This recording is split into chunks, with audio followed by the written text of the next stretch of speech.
తిరుపతి జిల్లా వాకాడులోని నేదురుమల్లి రామ్కుమార్ రెడ్డి నివాసం నందు మీడియా సమావేశంలో తిరుపతి జిల్లా వైఎస్ఆర్సీపీ మాజీ అధ్యక్షులు వెంకటగిరి సమన్వయకర్త నేదురుమల్లి రామ్కుమార్ రెడ్డి మాట్లాడారు. ఈ సందర్భంగా ఆయన మాట్లాడుతూ సైదాపురం మండలం చాగడం గ్రామానికి చెందిన వైఎస్ఆర్సీపీ సోషల్ మీడియా యాక్టివిస్ట్ చిరంజీవిపై అన్యాయంగా కేసులు పెట్టి అరెస్ట్ చేయడం దారుణమని, న్యాయ వ్యవస్థపై మాకు నమ్మకం ఉందని నాడే ప్రకటించానని, ఈ రోజు కూడా అదే జరిగిందని, చిరంజీవిని వదిలిపెట్టడం జరిగిందన్నారు. ప్రయత్నం చేశారు, చిరంజీవి మీద ఫెయిల్ అయింది.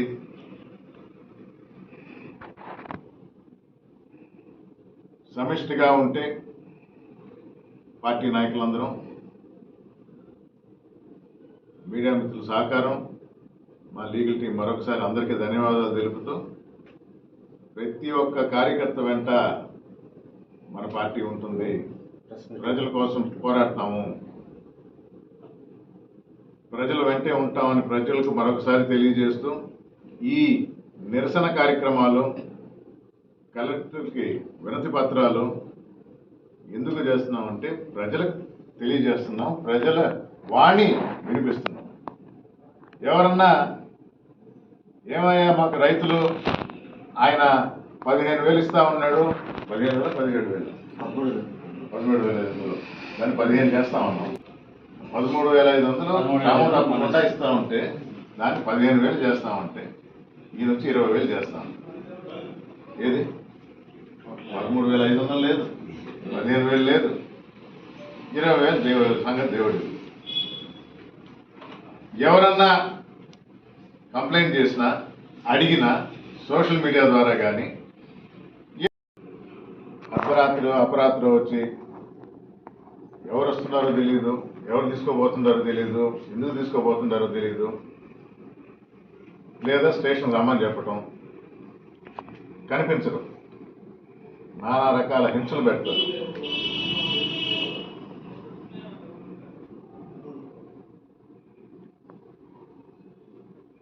నిజం తేలింది నిన్న.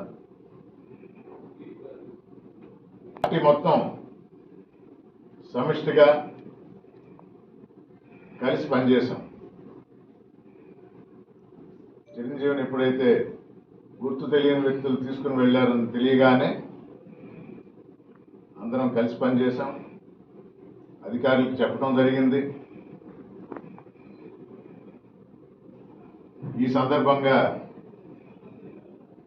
మాకు సహకరించిన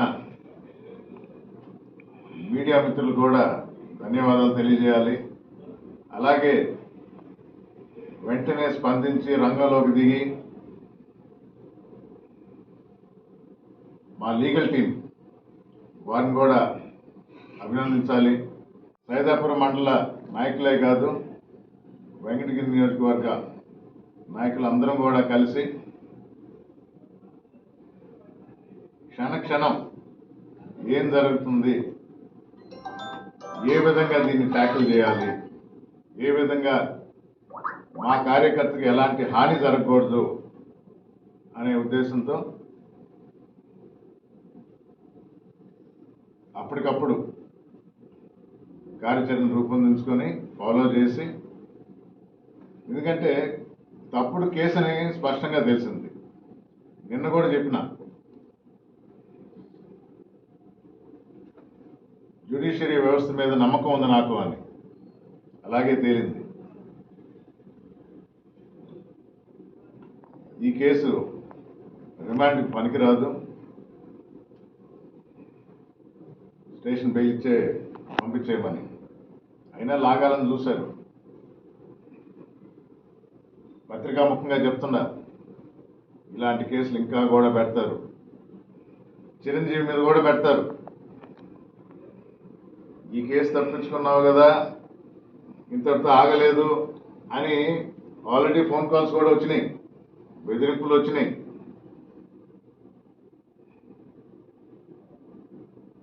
మా కార్యకర్తల వెంట మేము ఉన్నాము, వైఎస్ఆర్ కాంగ్రెస్ పార్టీ ప్రజల వెంటే ఉంది. గత ప్రభుత్వం మాకు అప్పచెప్పింది అంటారు. మొన్న బడ్జెట్లో మాత్రం 2,500 కోట్లు బాకీ గత ప్రభుత్వం బకాయి ముందుకు వచ్చింది అన్నారు. 2019లో తెలుగుదేశం ఓడిపోయినప్పుడు వైఎస్ఆర్ కాంగ్రెస్ పార్టీ వచ్చినప్పుడు ఆ పార్టీ పెట్టిన బకాయి అక్షరాల 2200 కోట్లు. ఆ సంవత్సరం ఫీజు రియంబర్స్మెంట్ మరో 2000. అదే సంవత్సరం ఫుల్ రియంబర్స్మెంట్ కింద 450 కోట్లు అదనంగా రిలీజ్ చేయాల్సి వచ్చింది. మొత్తం కలిపి 4650 కోట్ల రూపాయలు జగన్మోహన్ రెడ్డి గారు మొదటి సంవత్సరంలోనే ఫీజు రియంబర్స్మెంట్ కింద పాత బకాయిలు కూడా చెల్లించాడు. మరి మీరు దేనికోసం ఏడుస్తూ ఉంటారు? ఆ ప్రభుత్వం పెట్టిందని చేస్తున్న అరాచకాలు ప్రజలు గమనిస్తున్నారు. తుంగలో తొక్కిన వాగ్దానాలు చూశారు. ఆశ చూపించి అవసరం జగన్మోహన్ రెడ్డి ప్రజల అవసరాలను గుర్తించి రకరకాల పథకాల ద్వారా వారికి మేలు చేకూర్చారు. ఇది ఆశ చూపి కూటమి ప్రభుత్వం దీనికంతా ఎక్కువ ఇస్తామన్నారే కానీ అవసరాల ప్రకారం కాదు. అందుకనే అవసరాలు గుర్తించలేదు కాబట్టి అసలుకే మోసం చేశారు. అమ్మఒడే తార్కాణం 15,000 ఇస్తా ఉన్నారు. పిల్లలు చదవాలి, మీ ఇష్టం, ఎక్కడికైనా వెళ్ళి చదవండి అని జగన్మోహన్ రెడ్డి చదువుల కోసం వారికి ఒక దారి చూపిస్తే, సరే ఆ ప్రభుత్వం పెట్టింది అన్నారు, దానికి క్లియర్ చేయడానికి ఏమైనా అడుగులు పడుతున్నాయా? 2 బకాయిలు అయిపోయినాయి, 2 క్వార్టర్లు అయిపోయినాయి. బడ్జెట్లో ఎంత పెట్టారు? 2300 కోట్లు. అంటే ఏమి ఇవ్వాలనుకున్నారు? బకాయే 2500 కోట్లు. మీరు బడ్జెట్లో పెట్టింది దానికన్నా తక్కువ. ఇంకా ఈ సంవత్సరం ఇవ్వాలి. స్టూడెంట్స్ దగ్గర నుంచి కలెక్ట్ చేయొద్దు అన్నారు. టీచర్లకి శాలరీలు ఇవ్వాలి. గవర్నమెంట్ ఏమైనా గ్యారంటీ ఇస్తుందా? మేము ఇంకా చూస్తున్నాము. 6 నెలలు అయిందంటే మేము కూడా ఓపిక చూస్తూ ఉన్నాం, వెయిట్ చేస్తూ ఉన్నాం.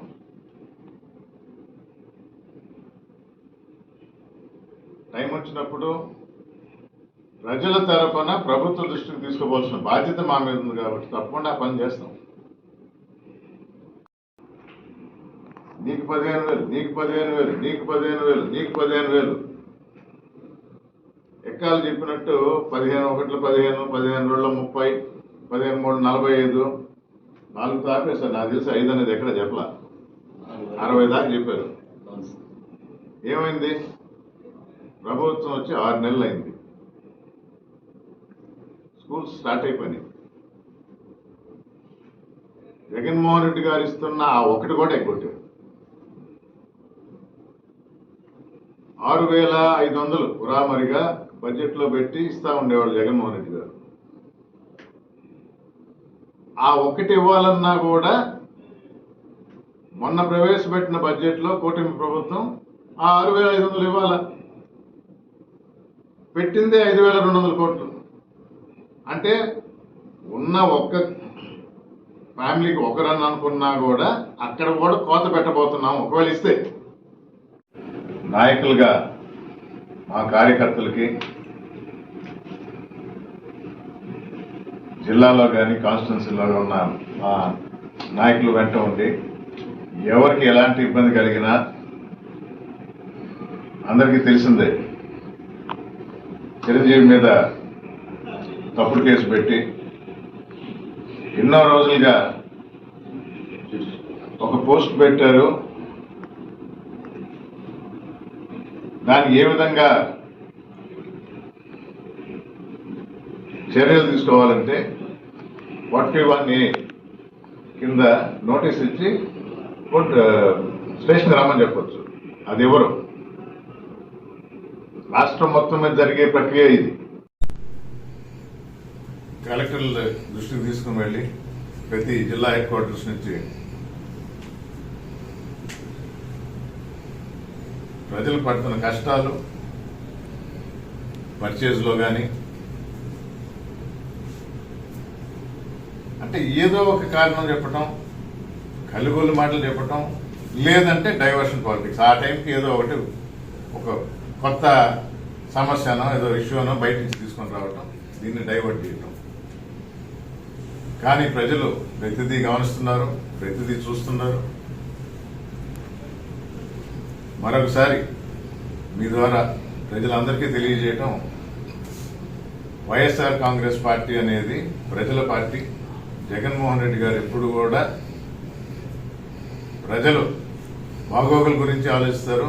పెట్టిన పథకాలు కూడా అవసరాన్ని బట్టి గుర్తించి ఆ ఒక్కొక్క పథకం ఒక్కొక్క వర్గానికో కులానికో అవసరాలు గుర్తించి పెట్టిన పథకాలే కానీ ఇంకేదో మాయమాటలు చెప్పేదో ఇవ్వాలని కాదు. మేము అసలు చెప్పుకోలే. నాడు నేడు అని అంటే స్కూల్ బాగుపడితే పిల్లలు వస్తారని. హాస్పిటల్స్ ఇప్పుడు పోయి చూసారంటే ఒక్కొక్క హాస్పిటల్ వరకు ఎట్లా ఉంది, ఇప్పుడు ఎలా ఉంది, ఎన్ని ఫెసిలిటీస్ ఉన్నాయి, ఎంతమంది డాక్టర్లు ఉన్నారు. ఆ డాక్టర్లు ఇంకా ఎక్కువ అవసరం కాబట్టి 15 మెడికల్ కాలేజీలు పెట్టారు. ఆ మెడికల్ కాలేజీలు ఏం చేశారు? మేము స్టార్ట్ చేయలేము, ఎందుకంటే మొట్టమొదటి స్టార్ట్ చేయాల్సింది కడపలో ఉంది కాబట్టి తప్పకుండా పని చేస్తాం.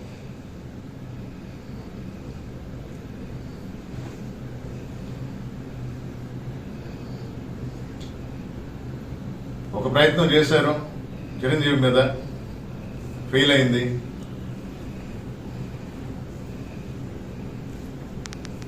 సమిష్టిగా ఉంటే పార్టీ నాయకులందరం, మీడియా మిత్రుల సహకారం, మా లీగల్ టీం మరొకసారి అందరికీ ధన్యవాదాలు తెలుపుతూ, ప్రతి ఒక్క కార్యకర్త వెంట మన పార్టీ ఉంటుంది. ప్రజల కోసం పోరాడతాము, ప్రజల వెంటే ఉంటామని ప్రజలకు మరొకసారి తెలియజేస్తూ, ఈ నిరసన కార్యక్రమాలు, కలెక్టర్కి వినతి పత్రాలు ఎందుకు చేస్తున్నామంటే ప్రజలకు తెలియజేస్తున్నాం, ప్రజల వాణి వినిపిస్తున్నాం. ఎవరన్నా ఏమయ్యా మాకు రైతులు ఆయన 15,000 ఇస్తా ఉన్నాడు, 15,000 17,000 దాన్ని 15 చేస్తామన్నాం. ఆయన మనం 15 చేస్తా ఉన్నాం. 13,500 క్రమం తప్పకుండా ఇస్తా ఉంటే దాన్ని 15,000 చేస్తామంటే ఈయన వచ్చి 20,000 చేస్తాం. ఏది 13,500 లేదు, 15,000 లేదు, 20,000 సంగతి దేవుడు. ఎవరన్నా కంప్లైంట్ చేసినా అడిగినా సోషల్ మీడియా ద్వారా కానీ ఏదో ఒక తప్పుడు కేసు పెట్టి జైల్లో వేస్తున్నారు.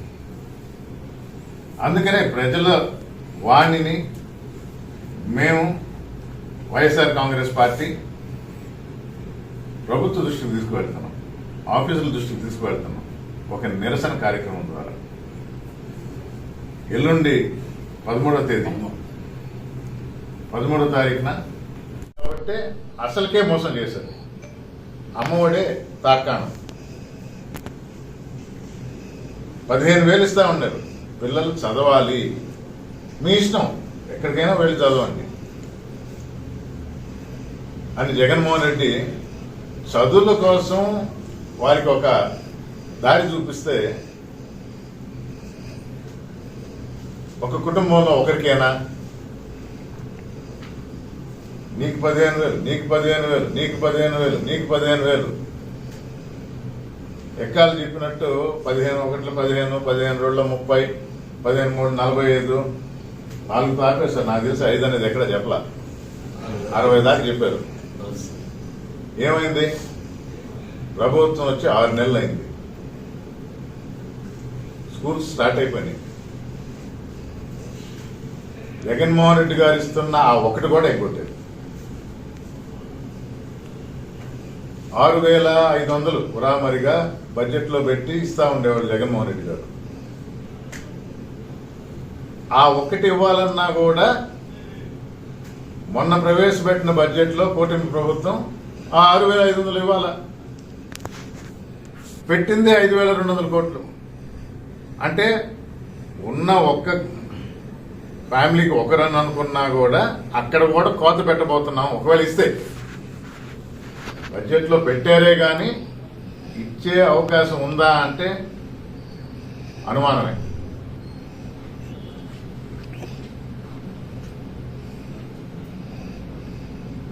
ఎడ్యుకేషన్ గురించి మాట్లాడుతున్నాం కాబట్టి ఫీజు రియంబర్స్మెంట్ చూద్దాం.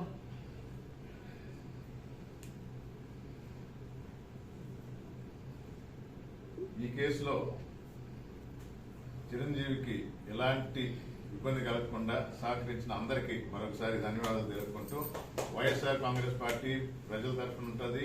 జగన్మోహన్ రెడ్డి వచ్చి ప్రజల మధ్యలో తిరగబోతున్నారు. ఆల్రెడీ వణుకు పుట్టింది కూటమి ప్రభుత్వానికి. జనంలో వస్తే ఎలాంటి స్పందన వస్తుందో అందరికీ తెలిసిందే. మా నుంచి ఏదన్నా మేలు బెటర్ ఇంకేదైనా చేసుకోవాలన్నా సరిదిద్దుకోవాలన్నా కూడా మా పార్టీ సరిదిద్దుకుని ముందుకు పోతుందని తెలియజేస్తూ సెలవు. మరిన్ని అప్డేట్స్ కోసం మన HN9 టీవీ ఛానల్ ని సబ్స్క్రైబ్ చేసుకోండి.